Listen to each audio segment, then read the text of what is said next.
ان کے پاس آپشنز ختم نہیں ہوئے. تو اب ایک ایسی بحث شروع ہو چکی ہے کہ تحریک انصاف شاید کوئی اہم اور بڑے سٹیپس لے گی, لیکن اب تحریک انصاف کے پاس یہ آپشنز بھی محدود ہوتے جا رہے ہیں, کیونکہ خیبر پختونخوا کی حکومت اور جو پی ٹی آئی کی لیڈرشپ ہے, موجودہ لیڈرشپ جو باہر ہے, ان کی جانب سے جو کمپرومائز قسم کی صورتحال سامنے آ رہی ہے, اس کے بعد اب حالات صرف ایک ہی آپشن رہ گیا ہے کہ شاید کوئی عوامی انقلاب ہے, عوام باہر نکلیں اور پھر معاملات جو ہیں وہ حکومت کے کنٹرول سے باہر ہوں اور وہ بے بس ہو جائے اور پھر سرنڈر کرے, یا پھر وہ یہ کرے کہ جو عوامی رائے ہے اس میں جو ہے وہ اپنے آپ کو ڈھال دے.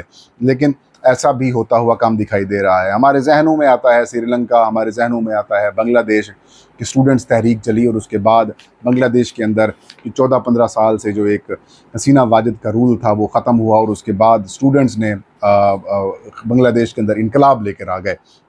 تو کیا بنگلہ دیش والی تحریک پاکستان کے اندر بھی ہو سکتی ہے؟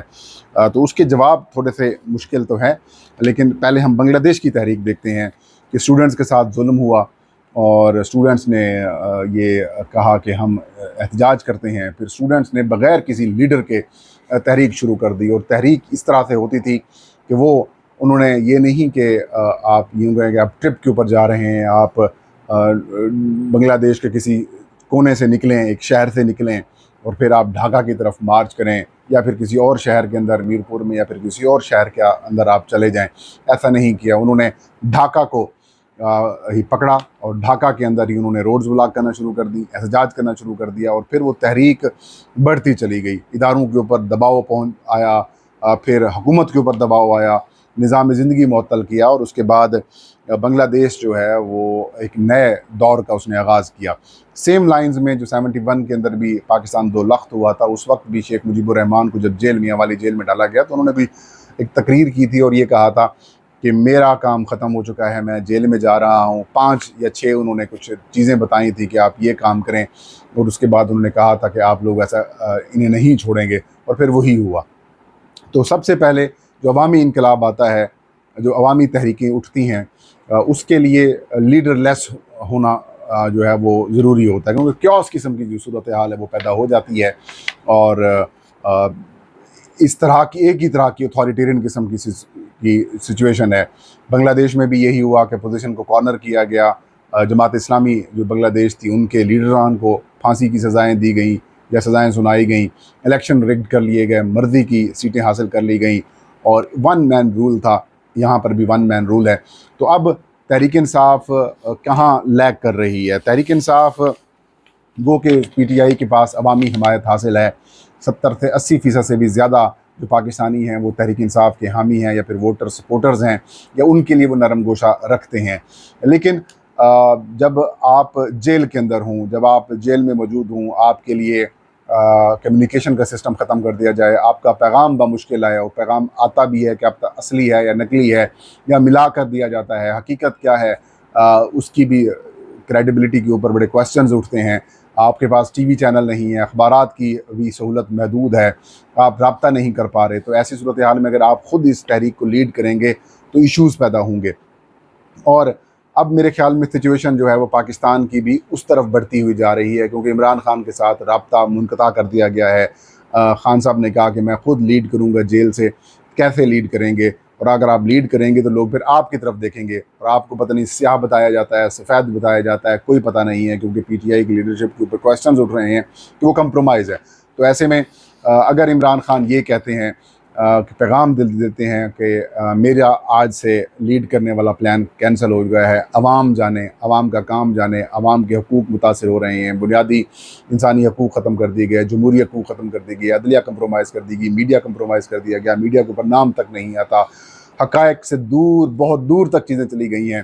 تو اس کے بعد جب وہ کہیں گے کہ عوام جانے, عوام کا کام جانے, تو پھر جا کر سچویشن جو ہے وہ اس طرف ڈیولپ ہو سکتی ہے جیسے بنگلہ دیش کے اندر ہوئی. اور پھر تحریک انصاف یا پھر پبلک جو ہے اگر ریلیوں کی شکل میں آنے کی بجائے, اسلام آباد کے آنے کی بجائے مختلف شہروں کو ٹارگٹ کر لیتی ہے اور وہاں پر حکومت کو, انتظامیہ کو بے بس کرتی ہے, تو پھر یہ ایشوز پیدا ہو سکتے ہیں. تو یہ ایک پلان یا پھر ایک طریقہ ہو سکتا ہے جو کہ پاکستان اور بنگلہ دیش کے اندر اس وقت لیگ کر رہا ہے, کہ بنگلہ دیش کے اندر تحریک ڈیفرنٹ تھی, پاکستان کے اندر تحریک ڈیفرنٹ ہے. یہاں پر لیڈ کرنے والے تو ہیں، لیکن حالات اب ایسے پیدا کر دیے گئے ہیں کہ ان لیڈ کرنے والوں کے اوپر بھی لوگوں کا ٹرسٹ نہیں ہے. تو کوئی ایک ایسا واقعہ ہونا ہے اور اس کے بعد آپ دیکھ لیجئے گا کہ حالات اس طرف جائیں گے. ورنہ جس طریقے سے ہمارے موجودہ رجیم نے عدلیہ کنٹرول کر لی، میڈیا کو کنٹرول کر لیا، پارلیمان کو کنٹرول کر لیا، پاکستان کے اندر اٹھنے والی آوازوں کو کنٹرول کر لیا، سپریم کورٹ بار کے الیکشنز ہوں، اس کے اندر آپ دیکھیں کس طریقے سے حکومتی حمایت یافتہ گروپ جیت گیا. اس کے بعد انٹرنیشنل جو پریشر آنا تھا وہ بھی انہوں نے ختم کر دیا. ٹرمپ کے ساتھ ان کے تعلقات بہتر ہو گئے. امریکی صدر، اس کے علاوہ پاکستان کے جو دوست ممالک ہیں وہ بھی اس طرح سے انٹرسٹ نہیں لے رہے پاکستان کے معاملات میں. تو جو آپشنز ہیں وہ محدود ہوتے جا رہے ہیں اور معاملات اس طرف جا رہے ہیں جو کہ بنگلہ دیش میں اسٹوڈنٹ سٹرائکس ہوئی یا احتجاج ہوا. تو اب تحریک انصاف کی کیا حکمت عملی ہے؟ تحریک انصاف کی لیڈرشپ ابھی بھی اس امید کے اوپر بیٹھی ہوئی ہے کہ وہ شاید آئین اور قانون کے اندر رہتے ہوئے جدوجہد کریں گے، عدلیہ کے ساتھ معاملات کریں گے. آج میں نے ایک پریس کانفرنس سنی شیخ وقاص اکرم کی، وہ کہہ رہے تھے کہ مخصوص نشستوں والے معاملے کے اوپر شاید ہم اقوام متحدہ سے یا عالمی عدالت سے رجوع کر سکتے ہیں.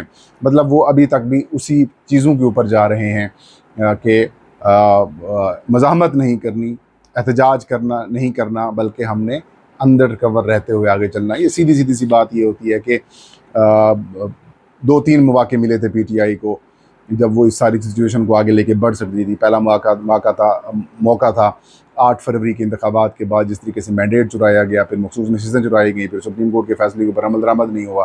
26 نومبر کا واقعہ ہوا، کچھ نہیں ہوا. اور اب جو سپریم کورٹ آف پاکستان کی طرف سے فیصلہ سنایا گیا جمعے کو، اس کے بعد بھی انہوں نے یہ موقع ہاتھ سے ضائع کر دیا ہے. اب بہرحال وکلاء کی طرف دیکھ رہے ہیں، وکلاء پی ٹی آئی کی طرف دیکھ رہے ہیں، پی ٹی آئی والے عمران خان کی طرف دیکھ رہے ہیں، عمران خان سے ملاقاتیں نہیں ہو رہی. تو حالات بگڑتے ہی جا رہے ہیں. فی الحال اس رجیم کے ہٹنے کا، ان کے کمزور ہونے کا فی الحال چانس نظر نہیں آ رہا. یہ تھا آج کا ویلاگ. مجھے اجازت دیجیے. نام سب کا حامی ناصر.